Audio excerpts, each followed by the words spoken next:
Você já sentiu que quanto mais faz pelos seus filhos adultos, mais silêncio se faz ao seu redor?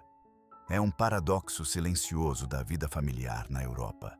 Carregamos malas, cozinhamos banquetes, dirigimos, pagamos, organizamos, e um dia percebemos que nosso cuidado não criou proximidade, mas sim uma distância invisível.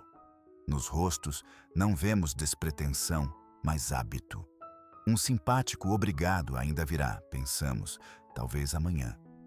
Mas o amanhã se transforma em semanas, em anos, em uma espécie de normalidade, onde o que antes era um grande gesto, hoje mal é notado.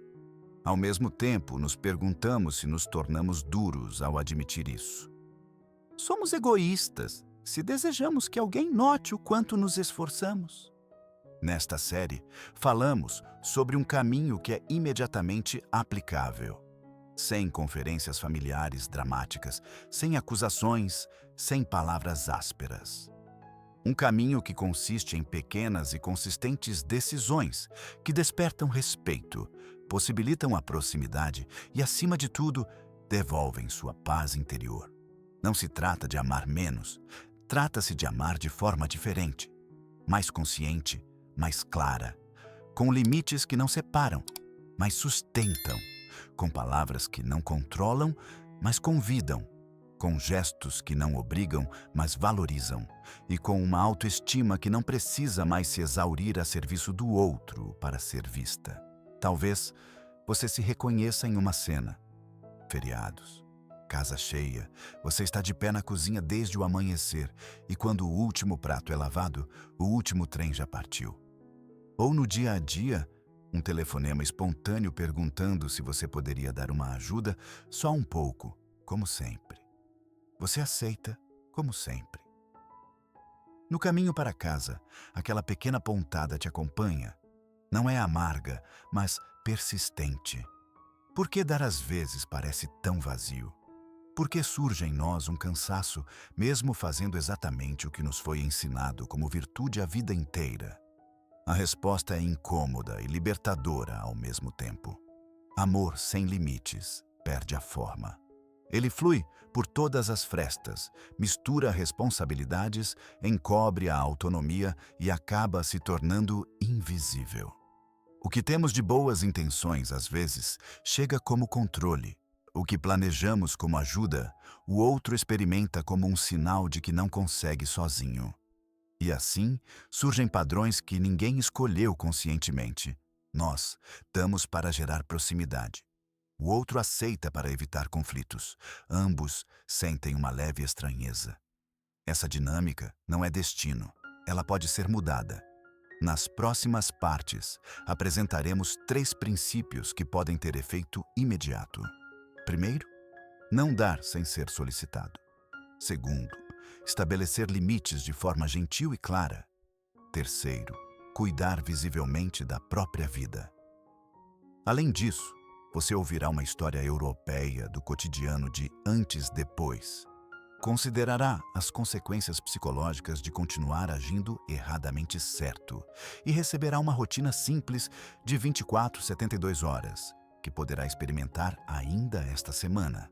Não é teoria para ser guardada, mas frases para serem ditas, passos para serem dados. Falaremos sobre amor que espera, em vez de ajuda que se impõe. Sobre a pequena e forte palavra não, em embalagem calorosa. Sobre gratidão que não se exige, mas se possibilita. Antes de começar, convido você a fazer uma pequena pausa. Pense em uma situação em que você ajudou, como sempre, recentemente. O que teria acontecido se você tivesse esperado 2 minutos a mais, feito uma pergunta aberta ou levado a sério um compromisso seu? Que reação isso teria provocado no outro? E em você? Às vezes, não são grandes abalos, mas pequenas mudanças que realinham um relacionamento. Uma frase que vira o volante apenas alguns graus, mas muda a rota. A promessa desta jornada é modesta e realista. Menos discórdia, mais respeito, menos obrigação, mais voluntariedade, menos exaustão, mais paz. Não da noite para o dia, não sem contratempos, mas perceptivelmente. Se quiser, faça uma pequena anotação hoje mesmo, uma frase de espera que você tenha à mão quando surgir um pedido espontâneo. E pergunte-se: o que eu realmente desejo? Proximidade verdadeira ou apenas paz no sistema? Posso me permitir ambos? Fico feliz se você ficar, pensar junto, discordar, complementar. E convido você a compartilhar sua própria experiência. Quando foi a última vez que sentiu que o seu mais não chegou ao outro? O que faltou naquela ocasião? Uma palavra clara, um projeto próprio, um momento de hesitação? Na próxima parte, esclareceremos por que este tema é tão urgente nas famílias europeias, quais mal-entendidos moldam os papéis das gerações e como podemos desvendá-los respeitosamente. Por que este tema é tão premente justamente para as famílias europeias? Porque nas últimas décadas, os papéis entre as gerações mudaram drasticamente. Em muitos países da UE, seja na Alemanha, França ou Itália, a autonomia é um bem precioso. Os filhos saem de casa cedo para estudar ou trabalhar em outras cidades. Parceiros e parceiras trazem suas próprias ideias de família e o equilíbrio entre proximidade e distância é renegociado. O que antes era óbvio, que os pais formavam o centro do cotidiano familiar por toda a vida, hoje muitas vezes não se encaixa mais no ritmo da vida moderna. Carreira, cuidado dos filhos, lazer. Cada geração luta para encontrar sua própria ordem. Muitos pais da geração Baby Boomer sentem isso como uma ruptura dolorosa. Eles aprenderam que o amor é provado através de sacrifício e dedicação. Mas seus filhos adultos, marcados pelo individualismo e pela mobilidade social, entendem a atenção de outra forma, menos como ajuda constante, mais como reconhecimento mútuo. Isso leva a mal-entendidos. Uma avó que leva várias refeições toda semana tem boas intenções, mas a nora, que já cultiva seu próprio conceito de alimentação, sente isso como uma intromissão. Um pai que dá dinheiro generosamente quer ajudar, mas o filho adulto se sente tratado como criança, incapaz de financiar sua própria vida. Especialmente em uma sociedade europeia que enfatiza a autonomia e a independência, o excesso de cuidado rapidamente encontra resistência. Isso não significa que os filhos não valorizem seus pais. Significa que eles vivem em um outro sistema de valores, no qual a autodeterminação tem prioridade. Estudos psicológicos mostram repetidamente: a gratidão cresce onde o dar é sentido como uma escolha, não como um dever. E o respeito surge onde os limites são visíveis e reconhecidos. Quando os pais dão mais do que os filhos querem receber, o amor se transforma imperceptivelmente em fardo. Imagine, você visita sua filha em um domingo de manhã. Você leva bolo, encheu a geladeira e já ligou a máquina de lavar, enquanto ela ainda está na sala de estar. No seu coração, isso é cuidado. Nos olhos dela, porém, ressoa um pensamento. Ela não confia que eu consiga fazer isso sozinha? O mal-entendido não surge da falta de amor, mas de um choque de duas perspectivas. Em uma, amor é igual a esforço. Na outra, amor é igual a confiança. É exatamente por isso que é tão crucial falar sobre este tema. Não se trata de culpa, mas de clareza. De compreender que cada geração tem suas próprias necessidades. Que não é uma traição se os filhos querem viver de forma mais independente. E que não é egoísmo se os pais estabelecem seus próprios limites. Pelo contrário, ambos são sinais de maturidade. Em uma sociedade europeia fortemente marcada pela autodeterminação, esse equilíbrio é a chave para uma cultura familiar saudável. Pergunte a si mesmo, quando foi a última vez que intervi sem ser solicitado? E quando você sentiu que seu filho sorria, mas suspirava por dentro? Na próxima parte, falaremos sobre o primeiro princípio que pode quebrar esses padrões: a espera. Não intervir imediatamente, mas dar espaço. Um pequeno passo e, ainda assim, o começo de uma grande mudança. O primeiro princípio soa quase passivo à primeira vista. Não dar sem ser solicitado. No entanto, é justamente nessa retenção que reside a força. Muitos pais sentem o impulso de ajudar imediatamente, assim que percebem que algo não está indo bem. Um olhar cansado do filho basta, e já nos oferecemos para ajudar. Uma voz ligeiramente exausta da filha ao telefone e já estamos arrumando a mala. Mas o que é pensado como cuidado, muitas vezes parece para os adultos uma dúvida sobre sua capacidade de lidar com a própria vida. Em famílias europeias, onde a independência é tão valorizada, esse impulso pode causar exatamente o oposto do que se pretendia. Um exemplo do cotidiano. Imagine que seus filhos estão organizando a festa de Natal. Antigamente, você cuidava de tudo: menu, presentes, cronograma. Desta vez, eles querem assumir a responsabilidade. Você percebe que algumas coisas parecem improvisadas, que talvez a comida possa ser pouca. O antigo reflexo seria intervir imediatamente. Vou trazer mais 3 bolos e uma caixa de vinho. Mas o que acontece se você esperar em vez disso? Talvez os filhos tropecem em pequenos contratempos, mas são exatamente essas experiências que os fazem assumir responsabilidades e lhe rendem respeito. Você mostra que confia neles para serem anfitriões por conta própria. A espera não é inatividade. É uma forma de confiança. Confiança de que o outro pode cumprir sua própria tarefa. Confiança de que os relacionamentos crescem não pelo controle, mas pelo reconhecimento. E confiança de que a proximidade não surge pela presença constante, mas pela sensação. Você me vê como igual. Filhos adultos percebem esses sinais de forma muito sutil. Quando percebem que os pais não interferem imediatamente, sentem-se levados a sério.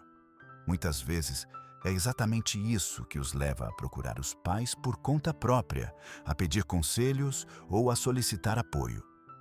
Então, a dinâmica muda. De um dever unilateral, torna-se um dar e receber voluntário. Para que você possa aplicar esse princípio na prática, uma frase simples pode ajudar, que você pode preparar mentalmente. Em vez de começar imediatamente, diga em tom calmo: estou aqui se precisarem de mim, é só me avisar. Essa frase age como uma porta aberta, tira a pressão de você de estar constantemente ativo e dá aos filhos a liberdade de decidir por si mesmos quando querem passar por essa porta. É surpreendente como uma nova leveza se instala rapidamente nas conversas e encontros por causa disso. Talvez pareça incomum, até mesmo arriscado, reter a ajuda. Mas considere, nem toda pausa é indiferença. Às vezes, é a forma mais preciosa de respeito. Pergunte-se, quando foi a última vez que esperei, em vez de agir imediatamente? E como o meu relacionamento poderia mudar se eu incorporasse essa pequena espera com mais frequência? Na próxima parte, veremos como é importante comunicar limites de forma clara e gentil. Um segundo passo que fortalece igualmente a proximidade e o respeito. O segundo princípio é comunicar limites de forma amigável, mas clara. Muitos pais sentem que a palavra não é fria ou sem amor, especialmente quando se trata dos próprios filhos. Mas, na verdade, um não carinhosamente colocado é uma ponte, não uma barreira. Ele mostra: eu tenho minha própria vida, minhas próprias necessidades, e confio em você para que possa respeitar isso. Justamente nas sociedades europeias, onde a liberdade pessoal e a autodeterminação têm um alto valor, este não, claro, não é uma afronta, mas um sinal de maturidade. Pensemos em uma situação típica. O filho liga e pergunta se a avó pode cuidar dos netos no fim de semana. Antigamente, a resposta teria sido reflexiva. Claro, chego já. Mas este constante sim envia inconscientemente a mensagem: meu tempo é menos importante que o seu. O que acontece se, em vez disso, você responder: no sábado eu tenho meus próprios planos? Talvez possamos encontrar outro dia? Com esta frase, você mostra duas coisas. Primeiro, que você leva a sério a sua própria vida. Segundo, que você está disposto a procurar uma solução que seja justa para ambos os lados. Isso não é rejeição, mas comunicação de parceria. Observações psicológicas de vários estudos europeus mostram que as pessoas aceitam limites mais facilmente quando são expressos em um tom acolhedor. Um não amigável e calmo leva mais frequentemente ao respeito e, a longo prazo, até a mais consideração. Os filhos começam a perguntar com antecedência, a combinar datas, a considerar a sua situação. A palavra clara muda o padrão. De um "a mamãe já resolve", óbvio, torna-se um cauteloso "você acha que está bom para você?". É exatamente aqui que o respeito surge. Uma frase que você pode usar nesses momentos é: no sábado eu tenho meus próprios planos. Vamos encontrar outro horário. Ela combina clareza com cooperação. Protege sua liberdade sem sobrecarregar o relacionamento. E, ao mesmo tempo, transmite a mensagem: eu nem sempre estou disponível, mas estou fundamentalmente aqui para você, em horários que também fazem sentido para mim. Pergunte-se: quando foi a última vez que você disse um não, que não foi duro, mas amoroso? E como foi recebido? Talvez você até tenha experimentado que seu filho se tornou mais atencioso depois. Na próxima parte, falaremos sobre o terceiro princípio, que complementa tudo isso: cultivar ativamente a própria vida. Uma prática que não só lhe traz nova alegria, mas também muda permanentemente a forma como seus filhos o percebem. O terceiro princípio é cultivar a própria vida. Muitos pais colocam seus próprios desejos em segundo plano assim que os filhos entram em cena e mantêm esse ritmo até a velhice. Por décadas, os dias giram em torno das necessidades da família, do sustento, da organização, do apoio. Mas é exatamente aqui que reside uma das maiores fontes de decepção. Quem se anula acaba sendo considerado óbvio pelos outros.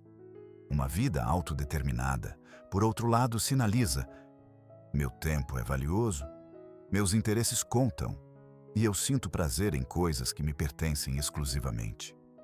Imagine a imagem da máscara de oxigênio no avião. Primeiro deve-se ajudar a si mesmo, para depois poder ajudar os outros. Essa metáfora atinge o cerne.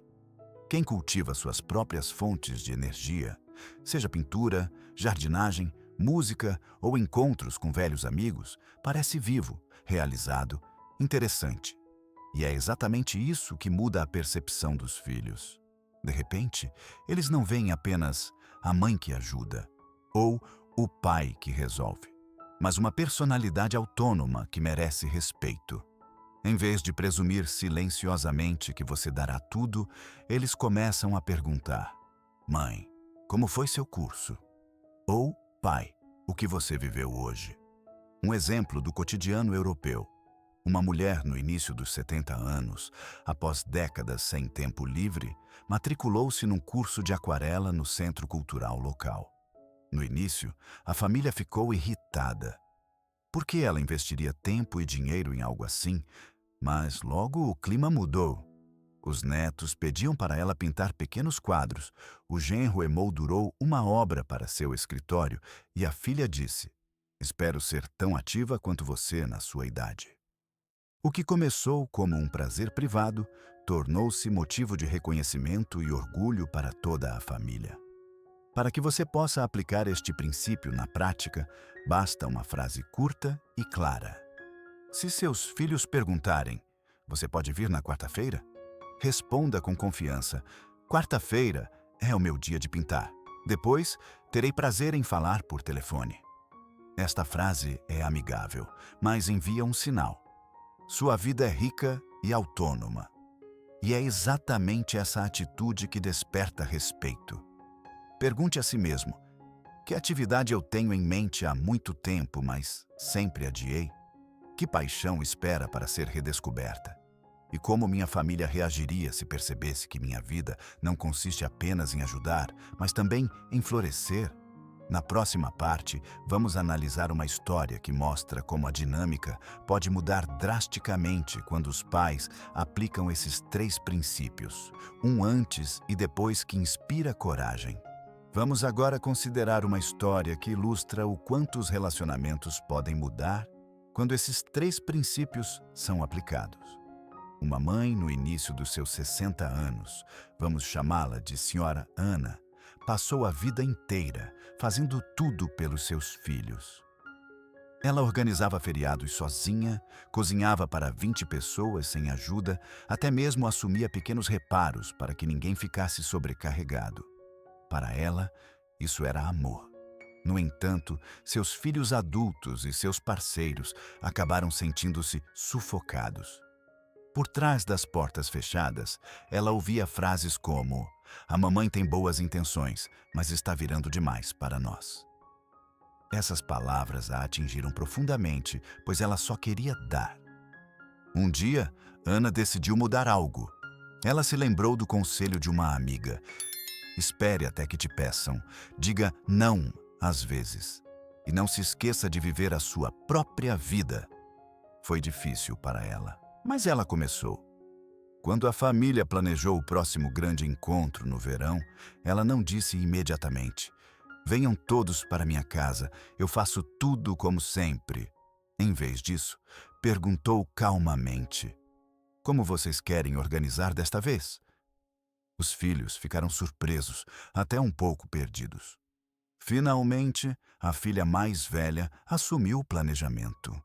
Ana apenas ofereceu: "Se precisarem de algo, por favor, me avisem." Nada mais. No dia do encontro, Ana estava incomumente serena. Ela trouxe um bolo caseiro, sentou-se à mesa e experimentou algo completamente novo. Os filhos dividiram as tarefas entre si. As noras riam juntas na cozinha, os filhos arrumaram a mesa. Quando Ana se levantou para ajudar, sua filha disse: "Mamãe, sente-se. Hoje queremos que você seja apenas convidada." Naquele momento, as lágrimas brotaram em seus olhos. Ela havia se desprendido e, em troca, recebeu não menos, mas mais carinho.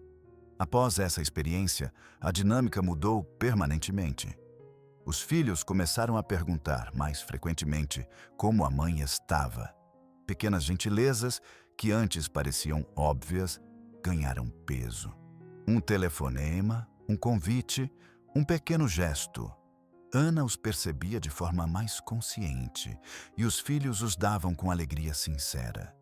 O relacionamento tornou-se mais leve, mais respeitoso, mais equilibrado.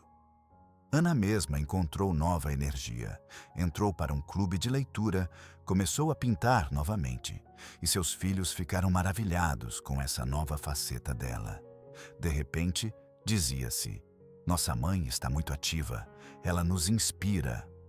Esta história de antes e depois mostra: quando os pais aprendem a esperar, estabelecem limites com carinho e cultivam sua própria vida, os relacionamentos se transformam. Não da noite para o dia, mas perceptivelmente. O padrão de dever e ressentimento silencioso dá lugar a uma cultura de respeito mútuo. Você já imaginou como sua família reagiria se você ousasse uma mudança semelhante? Na próxima parte, examinaremos as consequências de não mudarmos esses padrões, os custos psicológicos e emocionais que tanto pais quanto filhos carregam.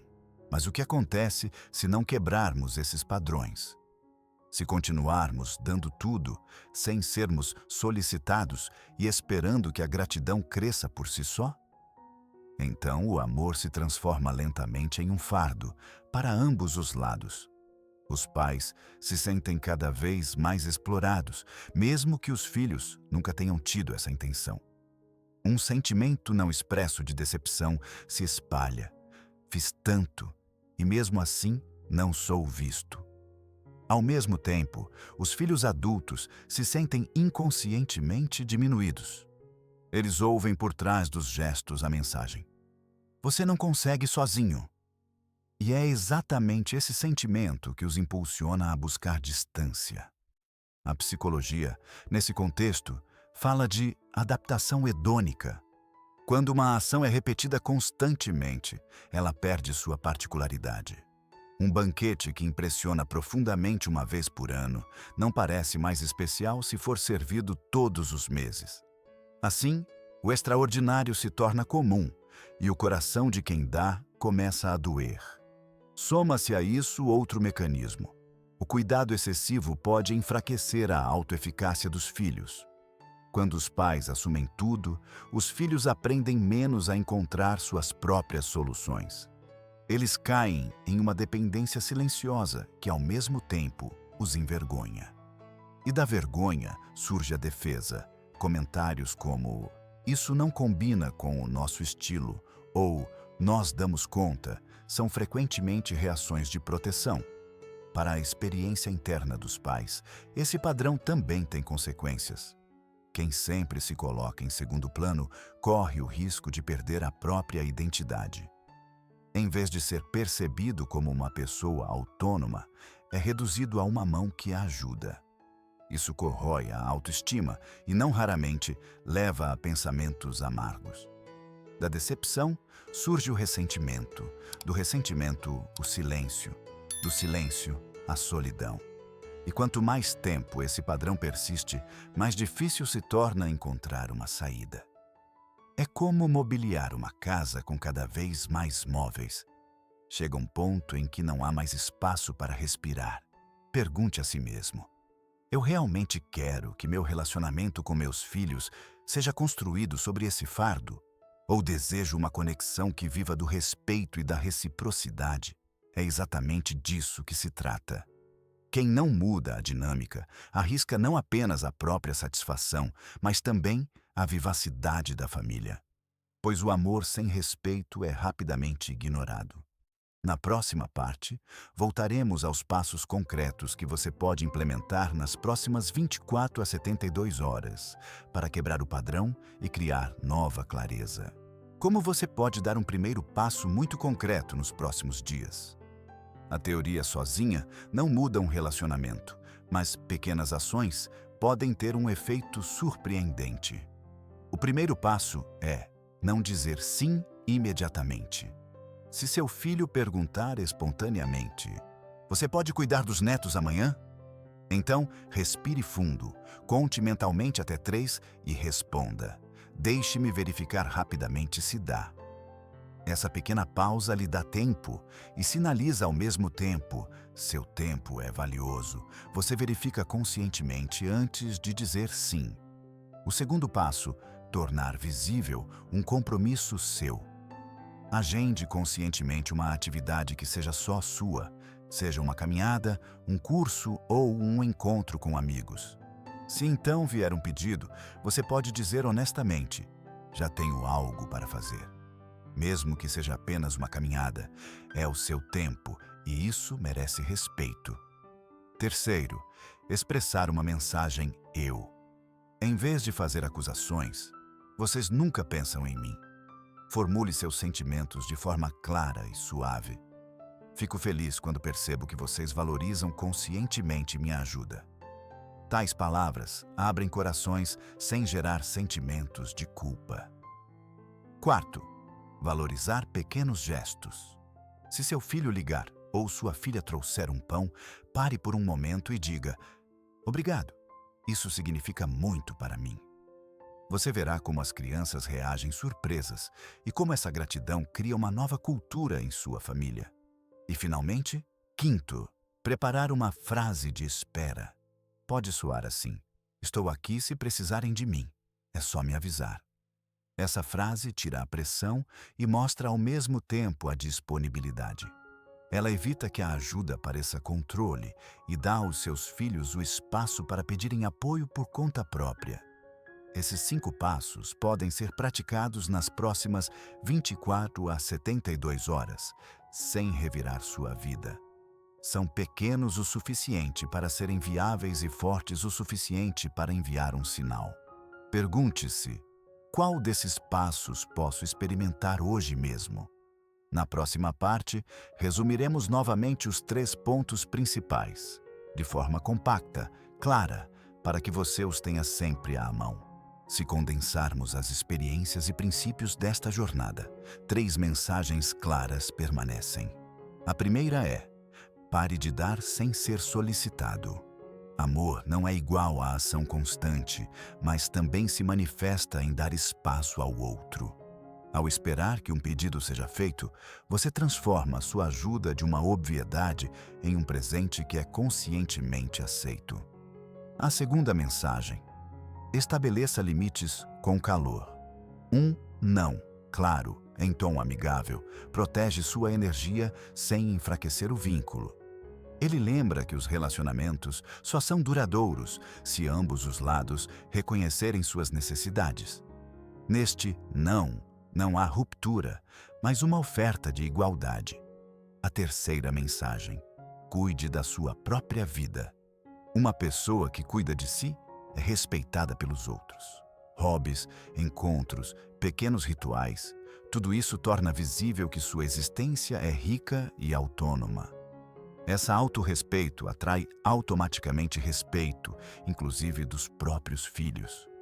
Pode-se entender esses 3 pontos como uma balança.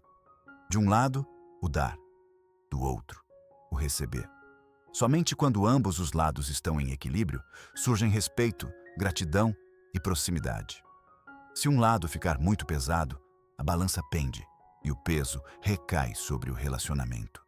Com os 3 passos, você traz de volta ao equilíbrio. Pergunte-se: qual dessas 3 mensagens atinge mais fortemente a minha vida atual? Onde quero começar imediatamente? Na última parte, transformaremos esses pensamentos em uma mensagem final inspiradora e consideraremos como você pode seguir este caminho não sozinho, mas em conjunto com uma comunidade de pessoas que compartilham experiências semelhantes. No final desta jornada, não há uma teoria complicada, mas uma verdade simples. A verdadeira proximidade cresce onde o cuidado e a liberdade estão em equilíbrio. Pais que aprenderam a esperar, a estabelecer limites amigavelmente e a cultivar a própria vida, dão aos seus filhos não menos, mas mais. Mais confiança, mais respeito, mais espaço para assumir responsabilidades. E recebem em troca aquilo que mais desejam: um relacionamento baseado no reconhecimento e não no hábito. Talvez você sinta que é preciso coragem para dar esses passos. Mas considere: cada pequena mudança gera uma nova ressonância. O primeiro não, dito amigavelmente, pode se tornar o início de um novo respeito. O primeiro hobby que você se permite pode se tornar uma fonte de inspiração para seus filhos. E a primeira vez que você espera conscientemente pode ser exatamente o momento em que seu filho ou sua filha se aproxima de você por iniciativa própria. Essas mudanças exigem paciência, mas são possíveis em qualquer idade e em qualquer família. Agora, quero convidá-lo. Compartilhe suas próprias experiências nos comentários. Você já sentiu que o excesso de cuidado criou distância? Ou que um não dito com carinho melhorou seu relacionamento? Sua perspectiva, suas histórias podem dar coragem a outros pais para darem o mesmo passo. E se você achar esses pensamentos valiosos, ajude a espalhá-los. Assine o canal, dê um gostei neste vídeo e compartilhe-o com amigos ou parentes que fazem as mesmas perguntas. Porque a mudança raramente começa com grandes gestos, mas com pequenas decisões. Se você começar hoje, amanhã já surgirá um tom diferente em sua família. Um tom carregado de respeito, de leveza, de verdadeira proximidade. Não se esqueça, você não é apenas mãe ou pai. Você é um ser humano autônomo, valioso e único. Quem se respeita também é respeitado pelos outros. E assim nasce o tipo de amor que não sufoca, mas sustenta, silencioso, forte e duradouro. Que seus próximos dias sejam preenchidos exatamente com esse amor e que você experimente que mesmo pequenos passos podem mover grandes coisas.